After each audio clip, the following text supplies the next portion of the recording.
Asked me to come and speak, and I wasn't sure if I was going to be able to make it because I had an overlapping commitment at Faith this afternoon. And by the time I figured out I couldn't make it, then by then I'd lost the email. And so I emailed Brenda, and she bailed me out, just like I'm sure she's bailed Mark out a few times over the years.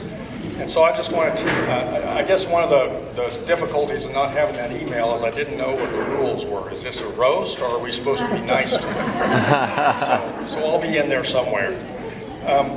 When I first came to Hutchinson, I had 2 years of experience in ministry in a couple of little small communities in the East Conference. And so I came over here to the West Conference, and we had monthly pastor meetings. And I thought, oh, this is going to be great. I'm going to suck all the experience out of some of these pastors like Mark that have been around for 30 or more years. And so at those meetings, I started asking Mark questions, and oftentimes felt like he was kind of sloughing me off, you know. And so finally he gave me the answer that I understood. He said, Ron, he said, I've been a pastor for all these years, but all the things I've learned don't matter anymore. They don't work that way anymore. And I thought, aha, now I get it. The church and the culture are changing so fast. The church has to learn how to do things all over again. And so Mark has had a long and distinguished career and passing it on to another generation, and we're all together learning how to do it again. Isn't that refreshing and also encouraging that there's no one person that knows how to do church anymore? Now, when it comes to when Mark comes to mind, I don't know what comes to mind first for you. Is it the great preaching? Is it all that experience? Is it his passion for church ministry and things like the Zimbabwe partnership he set up? Or is it his sense of humor? For me, it's that sense of humor. Kind of quirky, or maybe kind of quacky with all these guts he has. A little different. Mark sees the world differently, doesn't he sometimes? In a delightful way, in a wonderful way, and then he translates that into humor that catches our attention, that makes us think, and that enriches our lives. And of course, that makes us laugh. We need to laugh in the church, don't we? Well, Mark was out of internet service here for a few days as he was transitioning to a new house, and I felt like I'd missed my United Methodist News service. All the pastors in town, if you want the best United Methodist News service out there, friend Mark, and he will get you updated on everything. And I think it was his first message when he came back. He says, "We have internet at the house. You've been warned." Well, Mark's retiring. Mark's got some free time on his hands. You've been warned. Thank you, Mark, for enriching the churches, the districts, the conference, and the general conference. And thanks for making us laugh. Greetings from God's people at Emmanuel Lutheran Church, and we're brothers and sisters in Christ. Even though at times we may not recognize it, we celebrate God's grace and God's love, and it's great to come together and to share life together and to be in ministry together, and that's an important thing. In 2000, the fall of 2000, I came to Hutchinson, and about 9 months later came Mark. And I found that something interesting happened. Our paths crossed at various times. We would serve on various committees, participate in various groups within life of the community and so forth. More often than not, though, I was called up by different agencies and groups, and they would say, you know, Pastor Carey, Mark just went off the first call for help committee, and he thought you would be a real good person to serve. So we kind of did a dance through the years, okay? I would recommend him, and he would recommend me, and we would share life together in that way. The other thing I'd like you to know is that there's great rejoicing at Emmanuel Lutheran Church on Mark's retirement. We think maybe now we can win the volleyball championship. Or maybe if we could pick Mark up on waivers, we can become a member of our team.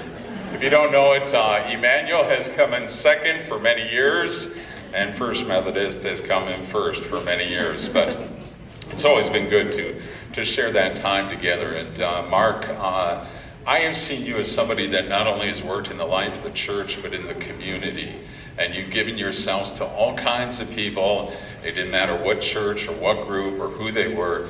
You unselfishly gave of yourself to Hutchinson, to First Methodist, and to the Christian community here. It's been a great joy to be a colleague of yours. And I hope you'll continue to play volleyball in some way on some team. But I really wish you and Joyce, Cindy, God's blessings in this new stage of life. And God be with you, my friend. Thank you. Well, if pastors have to hold their comments to 3 minutes, politicians should hold them to 2, and I'll try to do that. As members of First Church and friends of First Church, I'm sure all of you in this room know better than I do some of the many things that Mark has done for this church.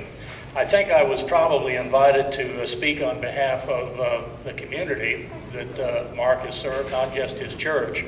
And one thing that stands out in my mind in observing the 13 years of ministry down here that Mark has had is how he has pushed the walls of your church out into the community and broadened your response to serving this community and also the world with some of his mission activities.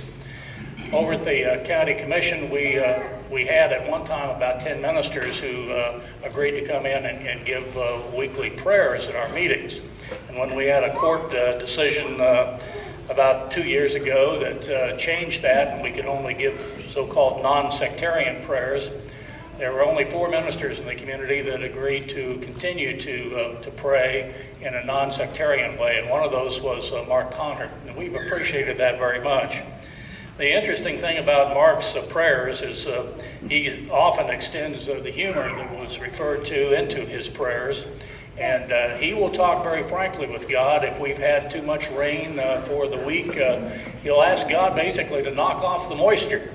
Or if we need a change in the weather, he's not afraid to ask God for that weather change. And we really appreciate his devotion to coming to county commission meetings every 3 or 4 weeks and opening our meetings with prayer, and it's been a lot to us.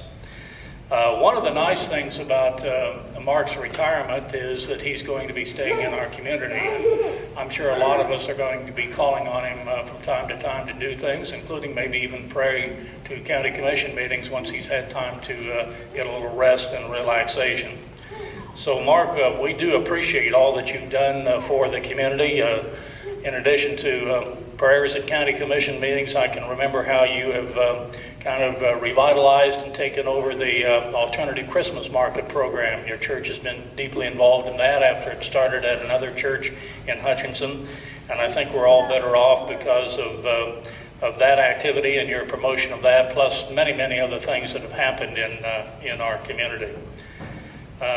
I got to thinking about 42 years of ministry, which Mark is celebrating today. And the number 42 kind of stands out in my mind because of the recent Jackie Robinson movie. As you know, Jackie Robinson wore the uniform 42, and that's been retired from baseball. And I think how Jackie Robinson reached out and touched a lot of lives and broke a lot of barriers. Mark has done the same thing in his 42 years of ministry, and we've all been blessed, not only in this church, but in the community of having here. And I'm just delighted to know that he and his family are staying in Hutchinson. So, Mark, we wish you well, and we thank you very much for what you've done in pushing out the walls of this church and reaching out to others. I was trying to think. I mean, I've had the pleasure of serving with Mark on conference committees and sharing digital space with him at annual conferences. But really, what it comes down to is being a 7-year-old kid and coming into a church for the first time and seeing a man at the front who was tall and had a deep voice and a presence that was calming and reassuring and communicated to me the love of God and wanting to be that guy. Now, the tall thing didn't really turn out, and the deep voice thing didn't really turn out that well either, but I can remember being baptized by Mark, and the only memory I really have of that is I messed it up. I knelt too early. I was, I don't know, overwhelmed or intimidated or something. I'm not sure what it was, but there was this height differential thing going on, and I felt this need, and Mark's calm demeanor said, "Not yet." Gestured me back up, and we got back on track. I remember a lot of things about my time in Pleasant Valley with Mark. I remember a lamb puppet named Arnie. I remember children's times that made me think, and as I grew older, I remember a pastor who taught me how to use my brain with my heart and how those things were not separate. As I have grown, that has been the biggest gift and has made the most difference. Probably the easiest thing to say is, it is because of Mark Conard that I know who God is. I don't think I need to say any more. Thank you, Mark. Well, I think Mark is one of the very first pastors that I worked with when I came into the conference and became active in about 1987 or 1988. We were both assigned to something called the Missional Priority Coordinating Committee. And he'd forgotten about it, but I haven't. One of our duties was to have what was supposed to be like a keynote and deeply inspiring worship service one evening at annual conference. Everything was in place. It was time for the service to begin, and we realized that nobody had invited the keynote speaker. Mark, to the rescue, he got Bishop Hicks out of his apartment or his room, got him there. We had a wonderful time. I was a nervous wreck, but Mark was very calm through all of it. And after I got back, I got a poster from him. I still have it. It's hanging in my home office today. And it's a picture of Garfield, and he is hanging from a branch on a tree. Birds are pecking at the branch, and howling dogs are snarling at him. And the caption says, "Someday we'll look back at this and laugh." Now that's been good advice for me for my whole career, my whole life, ever since I met Mark, but it also introduced me to what so many of you have mentioned, and that's his wonderful, wonderful sense of humor, which at times is a little wry and at times is a little bit hard to understand, but it's always funny once you get it. Some of the other things that I have appreciated about Mark is the fact that he's a gift not only to this congregation and the congregation he served, but he is a gift to our conference and to the jurisdiction and to the general church. I've been privileged to serve with Mark on several of the delegations to General and Jurisdictional Conference, more than one term with him on Jurisdictional Episcopacy Committee, and he brings a sense of history, a sense of mission, a love of God, and that sense of humor that permeates everything we do. He's the one that can find the words that are just right for the situation. You know, too, that Mark has been absolutely instrumental in the Zimbabwe project, in raising funds for No More Malaria, and in many, many other ways that probably none of us will ever know. And Mark, I think God is saying to you now, well done, good and faithful servant. And just wait to see what I have planned for you in the next 42 years. I want to share with you some things today that I know about Mark Conard. First of all, Mark is tall. Right? That's obvious and not particularly noteworthy except for that I am short. And I have found there are tall people who lord it over short people, and there are tall people who don't, and Mark is one of the latter. One of my favorite stories, and one of the first stories that I ever actually heard about Mark when I came into ministry 11 years ago, was that about a time that Mark was sharing a conference hotel room with the senior pastor that I first worked with, Nick Warner, at General Conference. And it seems that Mark and Nick were the same pant size around the waist at that time. So one morning, Mark got up earlier than Nick and wanted to get dressed and go out and get some coffee or something. So he grabbed a pair of pants and put them on. And Nick is about 5'7". So I don't know, Mark, if you actually got out of the room before you realized, thankfully not, that the pants were about calf high. But that picture of him in Nick's pants ready to ford the stream, that's one of my favorite mental images that I have of you, Mark, I have to say. Mark is tall and I'm not, and I have found, though, when I'm standing around talking to him, more often than not, Mark leans in to hear what I'm saying.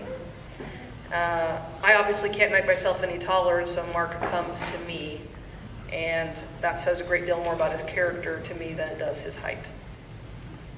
Secondly, Mark is quiet. He's often not the first one to speak in the room. He is not the loudest one in the room, but when he does speak, it's worth listening to because it's thoughtful and it's reflective and it's important.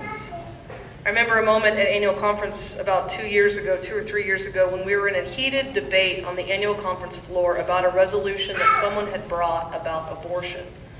It was a useless resolution. It had absolutely no effect except for to make us draw lines against each other on the conference floor. And after a few minutes of debate, Mark walked up to the microphone and he had the book of discipline in his hand, open. And the bishop recognized him, and he walked up to the microphone, and in his clear and calm and steady voice, he read the paragraph from the social principles about abortion. And after he finished, he said something like, "I believe this statement is sufficient." And then he sat down. And we all knew that the debate was over. We don't have a reputation in the Kansas West Annual Conference of ever getting into big fights on the conference floor, and I believe that it is due in no small part to the leadership of Mark Conard, for one, who has kept us in key moments from ripping one another apart. Mark is quiet except for at least one place that I know of, and some of you have already mentioned this. Mark is not quiet in the Twitterverse. He is one of the most prolific tweeters that I know. Twitter betrays his wide range of interests and his deep and wide connections across the United Methodist Church. I checked, and today Mark has 1,678 followers on Twitter, people that read everything he has to say, and he has a lot to say on Twitter. He, to date, has sent over 25,000 tweets. That's been years. That's been years, but I've been on Twitter for years too, and I've only sent 1,500. So. Not many of Mark's age peers even use Twitter, but he is very free in tweeting about things that care about him. And I have to confess to you, Mark, that I do not always read your tweets because there are just some days I don't care about the Hutch High girls basketball team score. But I love that you love them enough to tweet about what happened. Next, I know that Mark can preach. And many of you have been blessed much more than I about this gift. You have heard him many more times than I have, but I'm a pretty, what word do I want to use? I'm a pretty careful judge of preachers. And so it's no small thing for me to say that, Mark, I would hear you gladly any day, any time. Not long after his stepmother died, Mark had a chance to preach at the memorial service at annual conference, and I don't know how many of you were there, but some of my colleagues are nodding their heads. I have rarely seen anyone preach with more conviction, more wisdom, more compassion, and more skill. Simply the Holy Spirit filled up that room, carried on the wings of your sermon, Mark, and it's going to go down for me as one of my all-time favorite moments at the Kansas West Annual Conference. Mark is funny, we've heard this already, and to look at him at first, that's a little surprising. For a guy that always has his shirt tucked in and always has all of his buttons buttoned, you wouldn't at first glance expect him to be hilarious, but he is.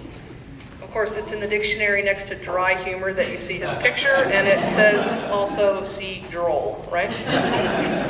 Often his humor catches me off guard because he doesn't smile when he says something funny. I think he knows it's funny. I think. It's dry, but it's also whimsical. Someone has already mentioned ducks. Well, in 2008, Mark was elected to serve as a delegate to the General Conference, and I think you took a beaver with you that year. Is that right? Was it a beaver or a woodchuck? That was the armadillo. Oh, the armadillo. Okay. I don't know why he took an armadillo. Well, in 2012, he was elected again, and I don't know that I can really claim credit for this, Mark, but I'm going to. At one point in a meeting, he asked me how things were going, and I said, well, I'm getting all my ducks in a row for General Conference.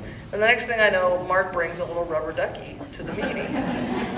When we got to General Conference, and we got to our table, and they had all these books piled up of everything that we needed, Mark had come early and placed a rubber ducky on every person's chair of the whole Kansas delegation. He had even brought rubber duckies for the 2 people from South Carolina that were sitting at our table. That's his sense of hospitality. Well, I heard later that the other South Carolinians were very jealous and wanted their own rubber ducks. It's not really Mark's style to take pictures of himself doing certain things, and so the duck became a stand-in, right? And GC Ducks exploits, General Conference Ducks exploits in Tampa were well documented on Twitter, of course. And then he went to Oklahoma City for jurisdictional conference, and he's even showed up at annual conference. I think there are United Methodists in the world that only know of Mark Conard via his rubber ducky, which there are a lot worse things to be known for. Mark, I know Mark is a mentor. At least he's been a huge one for me. I started thinking about all the ways that I have encountered Mark in the last 11 years as I've been his colleague in ministry, and it's a really long list, actually. Started when I was appointed here as an associate pastor, and from that first time, he was such an encourager of me, a supporter of my ideas, and a source of history and wisdom for me. Truth is, I have not quite adjusted my mind to the fact that Mark is not going to be around the annual conference in the same way anymore. I mean, I'm happy for you in your retirement, I really am, but I am not happy about the hole that will be created for me as a mentor and an elder, and for many others around the conference. Personally, Mark was incredibly helpful for me in a steady presence in preparing for General Conference, even before I was officially elected. It takes a while for elections to happen at General Conference, and even before I was officially elected, it looked imminent. And during a break, I was standing, and Mark just sort of sauntered by, as he does, and he said, "You might want to decide what legislative committee you're going to pick." And I didn't even know that there were legislative committees to pick, let alone that I got to pick one. But it turned out Mark was already thinking about what I was going to need and how he was going to be able to help me. And that was not the last time that he pointed me in a good direction, a direction that I needed. Mark, I am forever going to be thankful that my first General Conference as a delegate was your last. It was a pleasure and an honor to serve with you. Finally, I know that Mark has been faithful. He has made a global impact these years in his ministry. He has helped shape the culture and the process and the mission of the Kansas West Annual Conference. He supported young clergy. He has modeled what diplomacy and a generous spirit look like. He has not been afraid to try new things. He has loved his church as well. You have been compassionate. You have been diligent. You have borne much fruit. Mark has been a towering presence in the life of United Methodism in Kansas and across the country. And I'm not talking about his height. Thank you, Mark. My name's Andrew Conard, the middle son, living in El Dorado, and my older brother is here as well, Jonathan, and our younger sister, Kristen, wasn't able to be here. She'll be here next week. But I just wanted to say a few words on behalf of myself and a little bit of our family. My brother and sister and I remember many of you. Well, we may not remember many of you, but many of you may remember us. And so looking a little bit different than we do today. Maybe several of you can come up. Well, I remember when you were this tall, or I remember when you were this tall, and we're glad to be here today. So thank you all for being here. We remember growing up in the churches at Mays and Pleasant Valley and in Salina, and then coming here to Hutchinson. And I just appreciated the way that you've cared for us as children and being a part of the lives of our lives as well. Remember sitting there for children's time as my dad was delivering the message at Pleasant Valley, stretching to reach, see if I was tall enough to reach the top of the railing there. That meant I didn't have to go to children's time anymore if I could reach the top. And every Sunday I would check that out. Getting a clock and timing the sermons and letting my dad know if it was the shortest or the longest sermon that he'd preached since we started keeping track. And my brother and a sister and I sitting there and playing games. Connect the Dot game was a popular one in our family. Also, it's been a privilege to be a few years as a colleague, as a peer for my dad, across as Amy mentioned, several other mentioned, across the annual jurisdictional general conference. I've been known most often first as Mark's son, and for some of you as Arlen's grandson. So it's been a privilege to be a part of that family history and tradition. And at this very last annual conference, when my dad's retiring, I was on the way from El Dorado, and I'd forgotten to pack my dress shoes. And so one of the things that I realized when I was sitting there, both at the Board of Ordained Ministry ahead of time, and then for several of those days in annual conference, I was literally wearing my dad's shoes. So that's certainly not shoes that I could hope to fill, but ones that were a part of that experience. We had I brought a few things today that represent some of the things that I think you've done in the part of your ministry here, and so I wanted to share some of those. A watering can is something that is used to bring life and new life to things that are in need of revival, and helping nurture things new that are growing, and bringing the water of life is something that you've done. So I just want to thank you for that. All right. A shovel comes in handy for all kinds of things, both for planting new things, but also for shoveling things that need to be cleared out. And so there's all kinds of things that you can see that this particular shovel has been well used, and I know that you've shoveled a fair amount of soil, and whatever needs to be shoveled around churches throughout the time. It's going to have to be bigger than that. These pruning shears are things that are used for several different things. One is you prune things to make prune things that are good to make way for the best things to continue to grow. And you prune things that are sick and aren't getting well. And sometimes you prune things because they're dead and they're not coming back. And pruning helps bring new life, helps bring revitalization to congregations. So thank you for the work that you've done pruning. These last two things, gloves, Wonder Grip gloves that are good for two reasons. One is there are sometimes things that are prickly and tough and difficult situations in ministry, so these provide a protection, and so hopefully they're able to do that as well. And also they've got a great grip, and so I just know that one of the things that you've been a part of is holding on tight to God. So I thank you for modeling that for so many people, and for those gloves, a reminder of that. Finally, a pot that the scriptures say that sometimes our faith is like something that's held in clay pots that reminds us it's not our own, but it comes from God. And so this is a pot that's empty, available for new soil, and hopefully that, looking forward to that new soil and retirement, at that time we'll be able to continue to bring.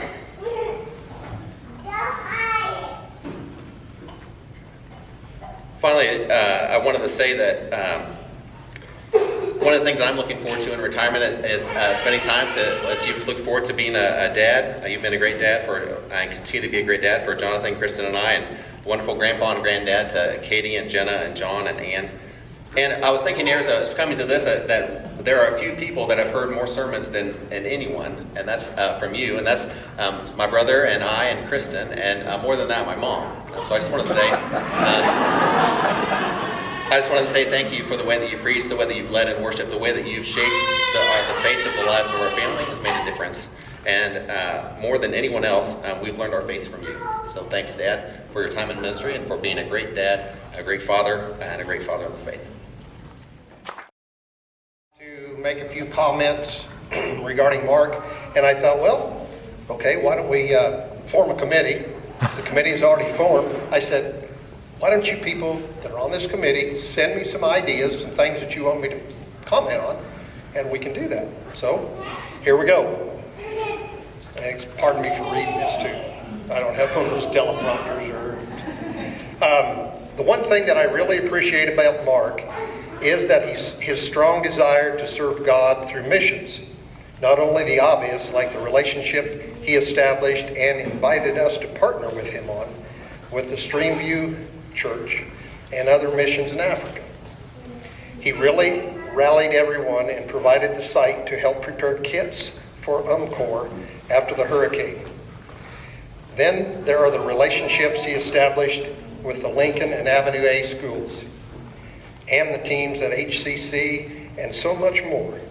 But my absolute favorite are the funerals he's done for the families who had no affiliation with our congregation, and his encouragement of the congregation, in particular the women, to provide meals to all funerals for no specific charge. Mark takes great pleasure in doing kindness to those in need, which I admire greatly, and it's an inspiration to me. Another comment is that Mark allowed me to grow spiritually by asking me to be on staff parish and then also chair the committee.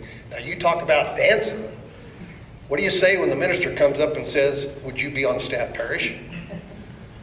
Sure. And then a year or two later, he comes up and says, would you mind being the chair of that committee? Jeez. Certainly, I'd love to. And I'm going to tell you what, it's been probably one of the best opportunities and experiences of my life, because this guy helped me grow spiritually. So I appreciate him for that and thank him for that. Another thing was that I really like the sermons when he uses athletic analogies. Now, I don't know if you know it or not, but I've kind of been in athletics most of my life. And I get into that when he uses those in his sermons. So that's why I keep coming to listen to Mark's speeches. Okay? Another person says, Mark has always had great sermons using scripture, humor, personal experiences, and videos to bring a meaningful worship experience each Sunday. Mark has been a spiritual leader, not in our church, but in our community, and active in local groups and in the worldwide Methodist denomination, trips to Africa, members on committees to general conference, etc. So those are a few of the comments that members of the Staff Parish Relation Committee came up with, and so I just wanted to share those with you. Now, I don't know if you guys realize it or not, but Mark and I have a lot of things in common. We both came from Salina, and I really enjoyed his sermon today. He mentioned that his grandkids were really exuberant and excited, and then he went to watch one of them play t-ball and didn't think that his skill level was quite what it needed to be. But trust me, Grandpa, he's going to be a Division I athlete. If you don't believe me, ask his parents, and he will be okay. His skills will catch up with his enthusiasm, I guarantee you on that one. Now then, like I said, Mark and I have a lot of things in common. And first thing, they moved to the country. And my wife and I moved to the country. We have a front porch. And they've got a front porch. They have a circle drive, and we have a circle drive. And I can make iced tea. And Mark says he can make iced tea. He also says that he does not have a shotgun and never will have one. Well, here comes the difference. I do have a shotgun, and what I would like to offer to you is I'd be more than happy to come over and sit on your front porch with you and wait for those salesmen to show up.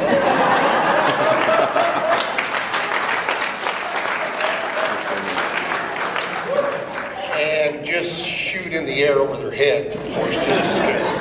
But anyway, that's just kind of what I'd like to offer. So now what? I'd like right now for Mark and Joyce to please come forward. This is the good part. On behalf of our congregation, we'd like to present you with a gift certificate to the Blue Stem Bed and Breakfast in Winfield. And, I'm sorry, I shouldn't do that. And just think of us while you're there and have a great time. Okay? Thank you. And for those of you who think I'm crazy, you're probably right, but some of that stuff came from the sermon today. It pays to go to church. All right, so now what? There are two gals that told me if I didn't let them say something, I was going to be in deep trouble. Now, I'm really weighing my options here. I'm either going to be in trouble with them or,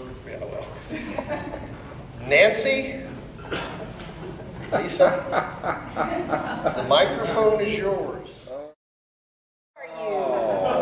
Where did she go? Oh, there she is. Come on down, girlfriend. Do you need help? We don't have an usher. Hold on.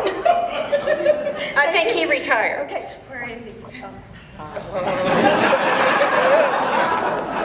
All right. Well, Mark, we heard you were retiring. And there's a reason we wanted to be last. Yes. And we decided that it was going to be a different journey for you, Uh-huh. You might be able to sleep in on a Sunday. Or not. Or not. But we have a few tools for you. Another must for retirement.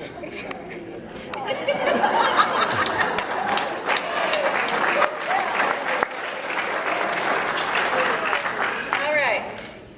Now, a few years ago, when you got the pacemaker, they said, you can take up golf. It's now time to take up golf. The more tees than there are balls, is that a good sign? Well, practice. And then when you're not playing golf and you're just sitting out by your pond and not catching fish, or you're drinking your tea, we have this nice little fishing game. Fishing game. So you can catch them every single day. You might share that with the young kids too. Yes. Okay. I'm not sure what we have in here. We're looking for order here. Okay. This is a fashion statement. If you want to grow your hair long and grow a beard and, be like Duck Dynasty, we have the duck call for you. Well, you gotta try it.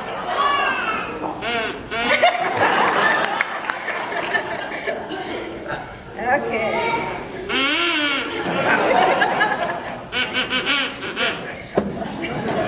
That's enough. Now, you were talking about all of your Medicaid and Social Security. Well, maybe not Medicaid yet. Social Security. Medicare. There you go. Well, Blue Cross wanted to donate Oh, okay. a tumbler, Of course they did. and it is full of all kinds of stuff for when you're out on the golf course. We have flavored lip balm. We have breath spray and mints. We have hand sanitizer and, well, just all kinds of good things for when you're out on the course. And if you want to put 911's number down there, in case you forget. That's right. I don't know what the number is in Hutchinson. Okay. Another must is now that you're retiring, it's your responsibility to go to McDonald's every day and get a cup of coffee when you're done. Here is your gift card for McDonald's. Very good. Last but not least, I have the perfect pill for you.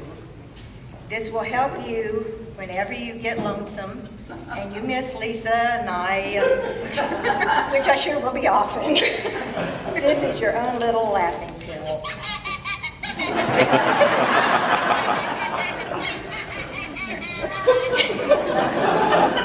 Oh, you squeeze as many times as needed, refills Yes. unlimited. Exactly.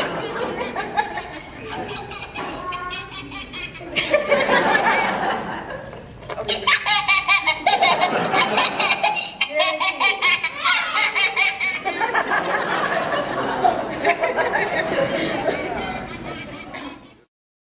For coming. I could not have predicted what would happen, but that's been my experience at this congregation for quite a few years.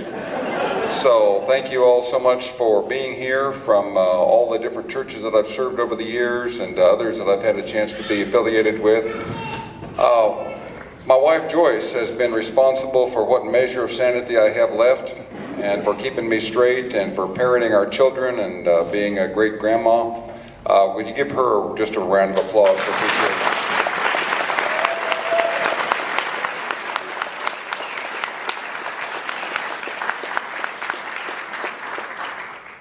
And thanks again for being here.